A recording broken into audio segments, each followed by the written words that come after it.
I opened my practice, my own practice, a year out of fellowship with really no business experience whatsoever. And I hired a doctor, and then a year later I hired another doctor, and we had 2 PAs, and we had all of the big practice things, and it was successful, and I was successful, and we were doing great, but it was way too much, and it was really taking a toll. So I sold my business to the hospital, and that was financially a good decision.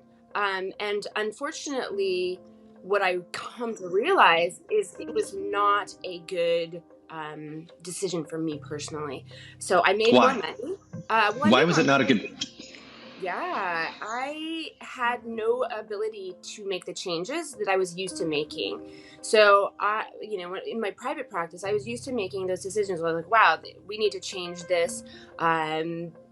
And I was able to change it.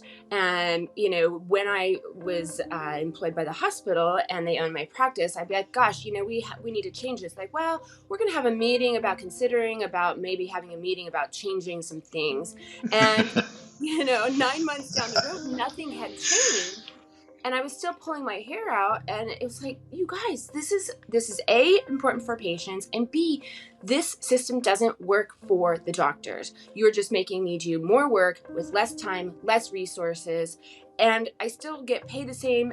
Oh, and by the way, I've got to do it faster because we have to see more patients. And so it was really unacceptable. And I think that was the perfect storm for me to have less autonomy, less ability to make change, to do what I thought was a good job for my patients, and still having this onslaught of work. I was dying. Plus I was taking call in the middle of the night, and I had a small child. And so it was just not conducive to life. I walked out. The joke is like, so I talked to my friend. He's like, well, you have to have a diagnosis. I was like, well, I can't do that. That's not going to work out. And so I went to Togo's, to get a sandwich. And I ran into my nurse who was on maternity leave. And that was also part of it, is like my systems that I had created to survive this, the system of medicine was partly my nurse, and she was on maternity leave. And so all my systems kind of broke down, and it was unacceptable. I couldn't do all the work and see all the patients and not be able to be in charge of changing things that needed to be changed. So at Togo's, she's like, what are you doing here? Don't you have patients? I said, well, funny story. I walked out. I quit. I'm not going to do this anymore. She was like, okay. Now, you didn't have a plan of what you were going to do. Yeah. You didn't have a plan of what you were going to do. You just walked out. Zero plan. Yeah, zero plan. Zero plan. I don't know. I'm going to go sell flip-flops on the beach, something else, because this is not working. I can't do this. And so I was like, oh my gosh, what am I going to do? So luckily So yeah, what happened? So we leave, we do the mic drop, we're out. We're going to go sell flip-flops. Yeah. Yes. So my office staff, who I had hired previously and then joined the hospital, they all got together. They were like, oh boy, this is bad. And they came up with a plan for me to work. And they said, hey, we have a plan. How does this sound? How about you just work 2 half days in the morning, just patients 2 half days in the morning. We know you have some surgeries scheduled for the next 6 weeks, and then don't schedule any more surgeries. Close your practice to new patients. Don't take any new patients.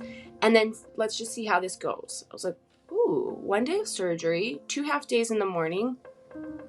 I could do that. Okay, I'll say yes. And so I did that. And I was like, this is crazy. I'm going to go broke.